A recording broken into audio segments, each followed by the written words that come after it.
외국인 강의 도시인버거 무료 강의를 할 오늘 1주차이고요. 법률에서 세금까지 마스터하는 거를 목표로 삼고 있습니다. 강의 목표는 외국인 관광 도시민박업 하지 말라는 거예요. 네, 외국인 관광 도시민박업을 강의를 하면서 외국인 관광 도시민박업 하지 말라는 게 이번 강의 목표입니다. 외국인 관광 도시민박업만 합법 에어비앤비를 알고 계세요. 그래서 진짜 말도 안 되는 권리금을 내고 그것도 물건이 없어서 날리고 막 지금 그러고 있거든요. 그리고 그렇게 힘들게 외국인 관광 도시민박업 창업하고 나서 또 저한테 와서 막 우세요. 그래서 제발 여러분 나중에 울지 마시고 사전에 공부를 하시고 철저하게 정보를 파악하시고 그걸 알고 시작을 하셨으면 좋겠습니다. 그리고 이제 목차 오늘 첫 번째 시간이니까요. 오늘은 이제 약간 오리엔테이션이죠. 외국인 관광 도시민박업에 대한 본격적인 거는 다음 시간에 다룰 거고요.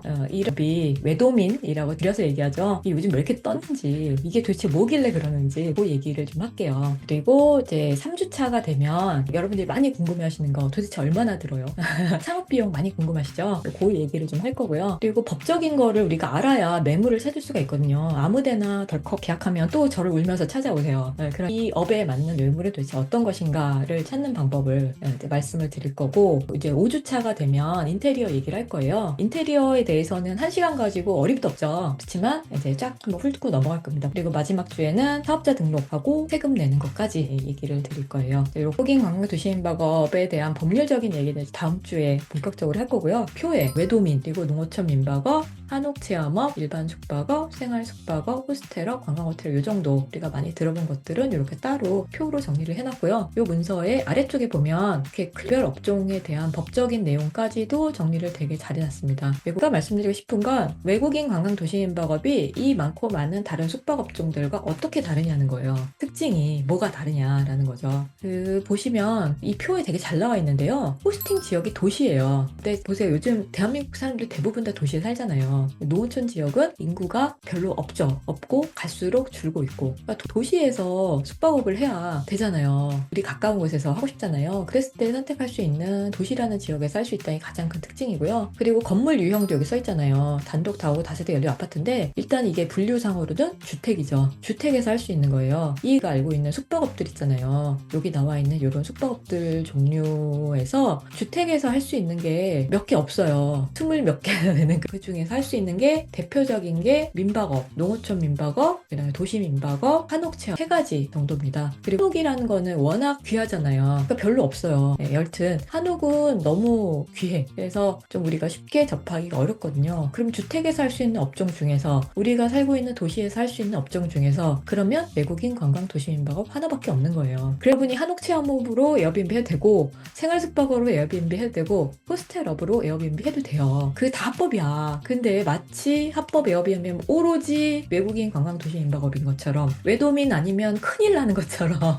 내가 권리금을 5천만 원을 주고라도 해야 되는 것처럼 이렇게 알고 계시면 안 된다. 그 돈을, 소중한 돈을 더 잘 활용을 해야겠죠. 근데 왜 지금 외도민 하고 외도민 왜 이렇게 핫해요? 한 9월에 이런 발표를 했었죠. 에어비앤비의 및 신고 숙소를 없앱니다 라고 발표를 했고요. 사실 발표 내용은 2024년 10월부터는 신규로 에어비앤비에 등록하는 숙소는 영업신고증이 반드시 있어야 되는 거고, 내년 10월달부터는 기존에 에어비앤비에 등록되어 있는 숙소라고 하더라도 영업신고증이라는 걸 제출하지 않으면 퇴출하겠다, 플랫폼에서 삭제해버리겠다라는 얘기거든요. 에어비앤비가 이렇게 발표를 했기 때문에 이제 난리가 난 거죠. 아까 에어비앤비 합법을 할 수 있는 이제 많은 업종들을 보여드렸잖아요. 이쪽에 이렇게 길게. 이 중에서 오피스텔에서 할 수 있는 게 한 개도 없어요. 그래서 오피스텔이 불법이라고 그런 거예요. 오피스텔 자체가 뭐 불법 건축물이다 이런 뜻이 아니고 이 많고 많은 업종 중에서 오피스텔에서 허가가 나는 업종이 없어요. 그래서 오피스텔은 불법이라고 얘기를 하는 겁니다. 근데 에어비앤비에 오피스텔이 많죠.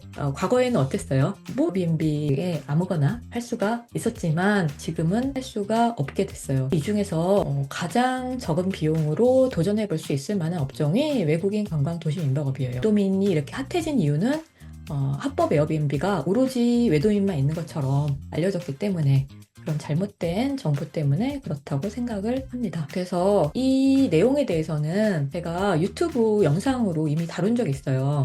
여러분 제가 그 6주 동안 진행하면서 한 회차당 1시간 정도로 잡았잖아요. 1시간 안에 다 얘기 못합니다. 제가 뭐 아까 목차 보여드렸죠. 목차에 있는 거 다 못해요. 내용에 대해서는 이 영상에서 다뤘습니다. 이렇게 얘기하시면 꼭 보셔야 돼요. 신고증에 대해서 이거는 이미 유튜브 영상으로 다뤘어요. 이거 꼭 보셔야 됩니다. 에어비앤비가 외국인 관광 도시 멤버업을 뜻하는 게 아니라는 거를 알려드렸는데요. 외국인 관광 도시 멤버업에서도 에어비앤비가 유일한 플랫폼은 아니에요. 외국인 관광 도시 멤버업을 시작을 했잖아요. 합법적인 사업자잖아요. 그러면 난 에어비앤비만 할 필요는 없어요. 부킹닷컴, 아고닷컴, 익스피디아, 호텔스닷컴 다 하실 수 있어요. 어떤 분은 인스타그램으로 다이렉트 예약도 받아요. 한 번 예약하고 간 고객은 인스타그램 인친을 맺어서 다음번에 한국 올 때 연락해. 그러면 고객 입장에선 좋죠. 수수료 안 나가잖아요.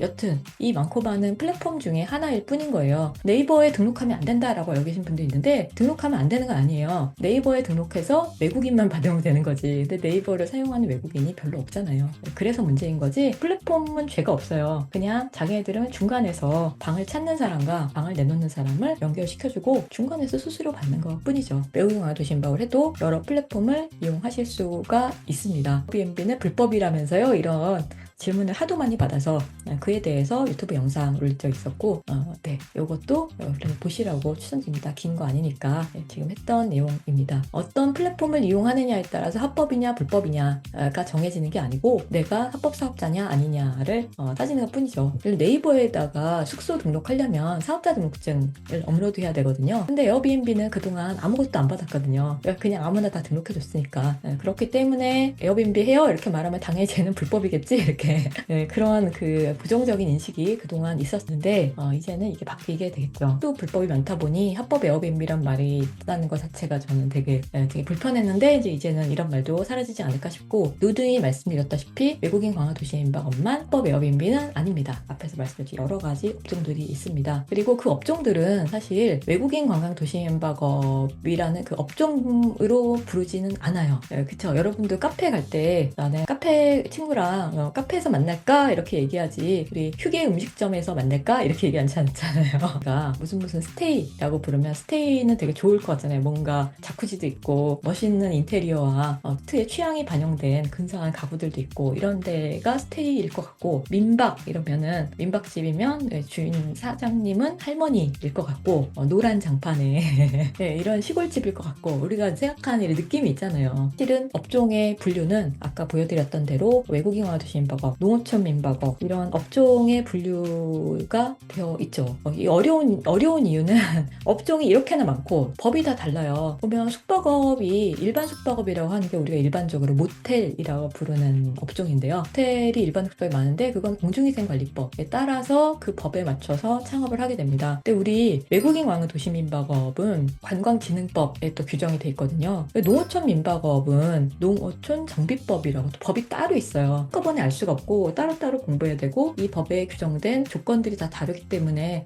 이래서 우리가 합법 에어비앤비가 힘든 거죠. 침대 놓고 1박에 25,000원 받는 그런 숙소가 있는가 하면 똑같은 외국인 관광 도시 멤버업인데 마당에 수영장이 있고 바베큐도 해먹을 수 있고 이런 집도 외국인 관광 도시 멤버업인데 1박에 30만 원이 넘죠. 그런 데들도 다 외국인 관광 도시 멤버업이죠. 영업신고증에 대해서는 이미 유튜브 영상으로 3단계 아까 그 문서 바탕으로 해서 말씀드린 적 있는데요. 영업신고증을 다시 한번 말씀드리자면 영업신고증은 영업신고증이란 게 따로 있는 게 아니에요. 아까 법률이 다 다르다고 그랬잖아요. 외국인 관광 도시 멤버업은 관광진흥법에 규정이 돼 있잖아요. 그래서 관광진흥법에 의해서 신청서 내고 뭐 공무원 실사 받고 등등등 과정을 다 거치면 관광사업 등록증이란 게 나와요. 증의 이름이 영업신고증 아니잖아요. 근데 에어비앤비는 이 증의 이름이 업종마다 다 다르기 때문에 걔네들을 통틀어서 영업신고증이라고 부르기로 한 거예요. 관광사업 등록증을 에어비앤비 계정에 스캔해서 업로드를 하면 에어비앤비가 2025년 10월 이후에 합법 숙소가 아닌 나머지 숙소들을 다 숙소에서 삭제할 때 너는 자르지 않고 남겨둘게 이렇게 되는 거죠. 지역 선정할 때 공항버스 라인이나 지하철 혹은 인기 지역 등으로 보고 있는데 혹시 추천해 주실 만한 기준이 있으실까요? 라고 하셨는데 그거는